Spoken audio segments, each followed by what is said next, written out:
Gum bismillah, bangkit kamu dengan izin Allah. Itu mayat bangun. Tanya, ini bapak kamu bukan? Bukan. Oh, mati lagi. Gum bismillah, bangkit. Kamu ini bukan, mati lagi. Terus sampai satu pemakaman umum dihidupin.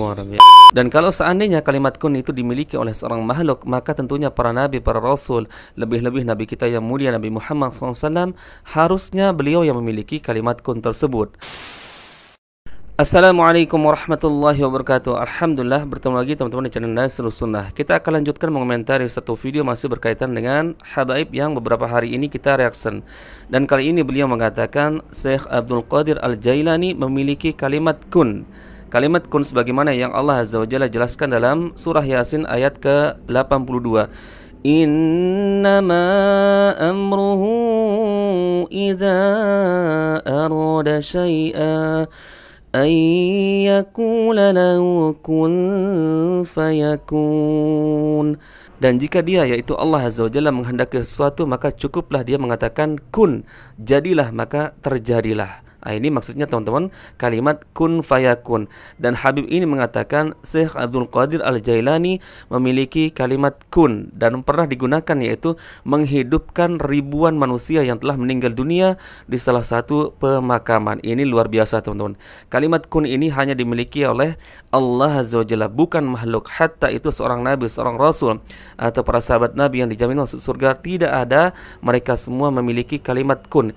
Ini murni, yaitu hak Allah Azza wa Jalla, tidak mungkin dimiliki oleh seorang makhluk, apalagi di bawah derajatnya para nabi, para rasul, para sahabat nabi, yaitu Syekh Abdul Qadir Al-Jailani. Baik teman-teman, kita lihat videonya. Al-Imam Syekh Abdul Qadir Jailani dulu pernah ngidupin orang, satu pemakaman umum dihidupin sama beliau. Nah, luar biasa. Satu orang anak, wahai Syekh Abdul Qadir Jailani, saya ini pengen minta tolong. Minta tolong apa? Saya pengen ziarah ke makam orang tua, terus tapi saya lupa makamnya di mana. Saya kubur di mana saya lupa. Saya cuma ingat tempat pemakaman umumnya. Waduh, ini anak durhaka. Sampai nggak tahu ini anak. Kemudian akhirnya apa? Di mana tempat pemakaman umumnya? Di sono. Datang. Ini pemakaman umum yang dimakamin ribuan orang ini. Datang sama Syekh Abdul Qadir Jailani. Itu dari pintu gerbang ada makam. Gum bismillah, bangkit kamu dengan izin Allah. Itu mayat bangun. Tanya, ini bapak kamu bukan? Bukan. Oh, mati lagi. Gum bismillah, bangkit. Kamu ini bukan, mati lagi. Terus sampai satu pemakaman umum dihidupin. Lihat bagaimana keberkahan umat baginda Nabi Muhammad sallallahu alaihi wasallam. Itu Syekh Abdul Qadir Al-Jailani. Dan ini adalah sebuah kedustaan yang nyata teman-teman, mengatasnamakan karomah Syekh Abdul Qadir Al-Jailani. Mengatakan Syekh Abdul Qadir Al-Jailani memiliki kalimat kun, bisa menghidupkan orang yang sudah meninggal dunia dalam jumlah ribuan dalam satu pemakaman. Ini dusta teman-teman. Dan ini berat pertanggungjawabannya kelak di hadapan Allah Azza wa Jalla. Bagaimana orang-orang yang meriwayatkan dongeng-dongeng dusta tersebut berhadapan kelak dengan Syekh Abdul Qadir Al-Jailani. Tidak kita pungkiri teman-teman bahwa para ulama sekelas Imam Az-Zahabi pun memuji Syekh Abdul Qadir Al-Jailani akan kesolehannya, akan keilmuannya, akan tetapi tidak pernah teriwayatkan secara berlebihan berkaitan dengan karomah Syekh Abdul Qadir Al-Jailani, apalagi menyebutkan bahwa Syekh Abdul Qadir Al-Jailani mampu menghidupkan orang yang telah meninggal dunia. Ini luar biasa kedustaan teman-teman. Dan saya pun banyak menemukan sebuah buku teman-teman yang berkaitan dengan cerita-cerita dongeng Syekh Abdul Qadir Al-Jailani, dan terlalu banyak bantahannya dari para ulama Ahlus Sunnah wal Jamaah, sebagaimana video yang akan kita saksikan dari Ustadz Firanda Andirja, yaitu menceritakan bahwa ini bentuk kedustaan terhadap Syekh Abdul Qadir Al-Jailani. Mengatakan Syekh Abdul Qadir Al-Jailani memiliki kalimat kun. Ini dia videonya teman-teman. Demikian juga kita dapat dalam sebagian buku-buku, seperti ada buku sebagian Thariqah Sufiyah. Mereka tulis bahwasanya Allah telah memberikan kun kepada Syekh Abdul Qadir Al-Jailani. Jadi Syekh Abdul Qadir Al-Jailani kalau mengatakan kun fayakun, mengerikan. Itu syirik itu. Syirik. Sejak kapan Syekh Abdul Qadir Jailani diberi hak otonomi untuk kun fayakun? Wong Nabi Muhammad SAW saja tidak punya kun fayakun. Nabi waktu perang Uhud terluka atau tidak? Terluka. Terluka. Kalau Nabi punya kun fayakun, dia akan mengatakan, mampus kalian wahai orang musyrikin, maka mampuslah. Betul. Tapi tidak. Nabi terluka, Nabi berdarah, ya. Sampai gigi beliau tanggal. Nabi tidak pernah punya kun fayakun. Ya, kalau Nabi punya kun fayakun, maka tidak ada yang pernah menghalangi Rasulullah sallallahu alaihi wasallam. Dan ini keyakinan bahwasanya Abdul Qadir Jailani dikasih kun oleh Allah sehingga dia bisa bilang kun fayakun, ini syirik akbar. Syirik akbar.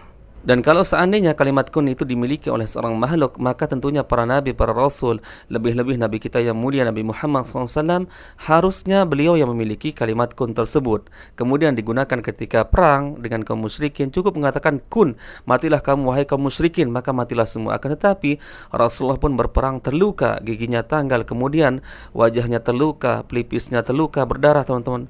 Bukankah Rasulullah ketika berdakwah banyak dihalangi oleh kaumnya, kadang dilempar oleh batu sebagaimana kejadian di Thaif teman-teman. Bahkan bukan orang dewasa saja yang melempar Rasulullah dengan batu, akan tetapi anak-anak kecil pun ikut melempar beliau sampai kaki beliau berdarah. Kemudian turunlah di situ malaikat gunung menawarkan bantuan untuk membalikkan bumi, untuk menghempaskan orang-orang yang durhaka terhadap Rasulullah. Akan tetapi Rasulullah mengatakan tidak. Nah, seandainya Rasulullah memiliki kalimat kun, tentu malaikat penjaga gunung tidak mungkin akan turun untuk menawarkan bantuan. Cukup Rasulullah sendiri yang mengatakan kun, matilah kamu semua wahai orang-orang yang durhaka, maka matilah mereka. Akan tetapi teman-teman, karena kalimat kun ini adalah milik Allah Azza wa Jalla dan hak prerogatif Allah Azza wa Jalla, maka teman-teman kalimat kun itu hanya digunakan oleh Allah Azza wa Jalla, bukan untuk makhluk. Tapi inilah teman-teman fenomena yang memang terjadi di kalangan umat, apalagi orang-orang yang disebut sebagai seorang habaib, seorang waliullah, seorang sufi. Memang sangat kental sekali teman-teman dengan kepercayaan seorang waliullah memiliki karomah, meskipun karomah tersebut mereka karang-karang sendiri atau melampaui batas, melampaui derajat para nabi, para rasul, para sahabat nabi yang dijamin masuk surga. Maka kita berani mengatakan di sini teman-teman bahwa cerita tentang Syekh Abdul Qadir Al-Jailani yang memiliki kalimat kun tersebut pasti adalah sebuah kedustaan, dan ini murni karangan orang-orang sufi yang terlalu mengagung-agungkan, berlebih-lebihan terhadap seorang waliullah, tentu waliullah versi mereka sendiri. Dan ini ada satu video lagi dari Ustaz Syafiq Reza Wasallamah menceritakan pengalaman dari Syekh Abdul Qadir Al-Jailani.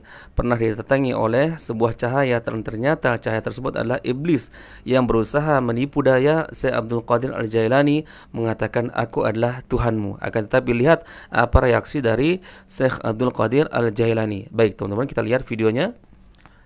Syekh Abdul Qadir Al-Jailani disebutkan dalam kitab Talbis Iblis karya Ibnu Jauzi. Kitab Talbis Iblis. Dia pernah sedang mau tidur nih, antara tidur dan terjaga, dia melihat seakan-akan ada cahaya terang sekali. Lalu dari balik cahaya itu ada suara yang mengatakan, ya Abdul Qadir, wahai Abdul Qadir. Labbaik, kata Abdul Qadir. Ana rabbuk, aku rabbuk. Sesungguhnya aku telah menggugurkan kewajiban sholat atas dirimu. Apa kata Abdul Qadir Jailani? Anta iblis. Anta iblis. Kau iblis, kata dia. Dari mana kau tahu aku iblis? Allah itu menyuruh kita sholat. Kau nyuruh kita ninggalkan sholat. Ya kau iblis lah, kata dia. Betul, jangan. Tapi kalau orang yang tidak berilmu, dia merasa ibadahnya banyak, oh aku makomnya sudah beda nih, aku udah nggak wajib sholat lagi. Nggak sholat dia jamaah, nggak sholat. Dan ada orang-orang yang tidak sholat karena dia didatengin seperti itu, godaannya seperti itu. Betul, betul. Yang mimpi, yang apa, macam-macam, bahaya sekali. Maka kalau pikiran buruk itu datang, ya katakan a'udzubillahi minasyaitonirrajim, dan dengan ilmu engkau insya Allah bisa membedakan. Inilah pengalaman dari Syekh Abdul Qadir Al-Jailani, teman-teman, didatangi oleh sebuah cahaya, dan ternyata cahaya tersebut semakin mendekat, ternyata dia mengaku sebagai Tuhan. Ana rabbuk. Kemudian ya, Syekh Abdul Qadir Al-Jailani mengatakan kamu adalah iblis. Apalagi cahaya tersebut mengatakan hari ini aku bebaskan sholat untukmu. Nah, ini luar biasa kecerdasan seorang Syekh Abdul Qadir Al-Jailani, tidak bisa ditipu teman-teman, hatta itu oleh iblis sekalipun. Nah, seandainya itu terjadi teman-teman, ada seorang ya yang katanya waliullah lah, ya didatangi oleh sebuah cahaya, apalagi mengaku ana rabbuk, aku adalah Tuhanmu. Kemudian cahaya tersebut mengatakan hari ini aku bebaskan seluruh syariat, tidak perlu engkau kerjakan. Maka bisa jadi ya, orang-orang di zaman sekarang mempercayai hal tersebut teman-teman, dan tidak bisa diingkari sebagaimana yang dilakukan oleh Syekh Abdul Qadir Al-Jailani. Dan kita lihat ya, karomah-karomah yang mengatasnamakan wali di zaman ini sangat-sangat luar biasa, dongeng dusta teman-teman. Ada yang mengatakan mampu memadamkan api neraka jahanam dengan jari kelingking. Luar biasa. Ada yang dimi'rajkan 70 kali bertemu dengan Allah Azza wa Jalla dalam satu hari. Ini luar biasa, teman-teman. Lihat, orang yang mereka sebut sebagai seorang waliullah sekelas Syekh Abdul Qadir Al-Jailani, teman-teman, tidak pernah mempercayai hal-hal yang terlalu berlebihan, teman-teman.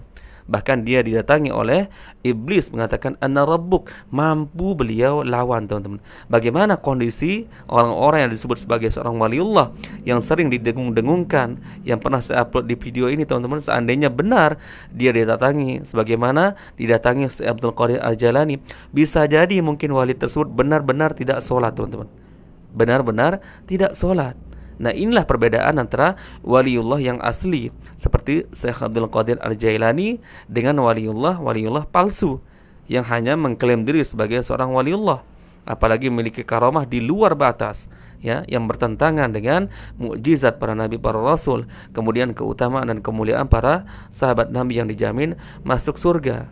Nah, inilah dia, teman-teman, yang asli dari Syekh Abdul Qadir Al-Jailani. Para ulama menyebutkan bahwa beliau memang memiliki karamah, akan tetapi tidak sebagaimana karamah-karamah yang disebutkan dalam beberapa buku-buku atau kitab-kitab yang ditulis oleh orang-orang sufi atau orang-orang yang memang doyan dengan cerita-cerita dongeng dusta yang berkaitan dengan karamah Syekh Abdul Qadir Al-Jailani. Lihat ini kenyataannya, teman-teman. Coba seandainya orang zaman sekarang didatangi oleh sebuah cahaya lalu mengaku sebagai ana rabbuk, aku adalah Tuhanku, bisa jadi percaya. Tapi lihat Syekh Abdul Qadir Al-Jailani, teman-teman, ya, dikatakan kepadanya, hari ini aku bebaskan salat untukmu. Tapi Syekh Abdul Qadir mengatakan, anta iblis, engkau adalah iblis. Maka cahaya tersebut mengatakan, bagaimana kamu tahu aku adalah iblis? Maka Syekh Abdul Qadir dengan mudah menjawabnya, ya Allah telah mewajibkan sholat. Bagaimana mungkin Allah membebaskan diriku pribadi untuk tidak mengerjakan sholat? Sedangkan para nabi, para rasul, sahabat nabi, orang-orang yang lebih dulu hidup sebelum Syekh Abdul Qadir Al-Jailani tetap taat menjalankan ibadah sholat. Lalu siapa saya? Itu yang dikatakan oleh Syekh Abdul Qadir Al-Jailani. Jadi teman-teman, sekali lagi kesimpulannya adalah kita mengakui bahwa Syekh Abdul Qadir Al-Jailani adalah seorang waliullah, seorang ulama dan bermazhab Hambali. Akan tetapi berkaitan dengan karamah-karamah yang terlalu berlebihan, maka ini banyak didustakan oleh para ulama Ahlus Sunnah wal Jamaah. Kemudian beliau juga banyak mendapatkan pujian dari ulama-ulama yang sezaman dengan beliau, seperti Imam Az-Zahabi, dikatakan beliau adalah seorang ulama yang soleh, seorang yang berilmu, seorang yang taat beribadah. Akan tetapi tidak pernah disebutkan karamah-karamahnya, apalagi mengatakan Syekh Abdul Qadir Al-Jailani memiliki kalimat kun. Ya, kalimat kun. Kemudian sebagaimana cerita di awal tadi, Habib tersebut menceritakan, ya, Syekh Abdul Qadir Al-Jailani pernah menggunakan kalimat kun tersebut untuk menghidupkan, ya, orang yang sudah meninggal dunia dalam satu pemakaman yang mungkin jumlahnya sekitar ribuan orang, teman-teman. Ini adalah sebuah kedustaan. Jadi teman-teman, ya, orang-orang yang sering mendengung-dengungkan karamah-karamah Syekh Abdul Qadir Al-Jailani, apalagi antum misalkan mendengar karamah-karamah yang terlalu berlebihan, maka itu wajib didustakan, karena itu adalah sebuah kedustaan. Dan bagaimana beratnya kelak pertanggungjawabannya di hadapan Allah Azza wa Jalla ketika mereka dipertemukan. Kemudian bagaimana orang-orang yang menceritakan dongeng-dongeng dusta tersebut, ya, apakah mereka tidak akan merasa malu dan takut terhadap Syekh Abdul Qadir Al-Jailani karena banyak membuat kedustaan ketika di dunia, kemudian mengatasnamakan nama Syekh Abdul Qadir Al-Jailani. Maka teman-teman, saya berpesan di sini, mari kita terus belajar, teman-teman. Jangan malas untuk mempelajari ilmu agama yang bersesuaian dengan Al-Quran dan Sunnah. Hati-hati memilih guru, karena tentunya ini bisa berpengaruh terhadap pemahaman agama antum. Dan tentunya pemahaman kita yang akan membawa apakah kita akan selamat di akhirat kelak atau justru kita terjerumus dalam jurang kesesatan. Barakallahu fikum, semoga video ini bermanfaat. Kita bertemu lagi, teman-teman, di video berikutnya. Assalamualaikum warahmatullahi wabarakatuh.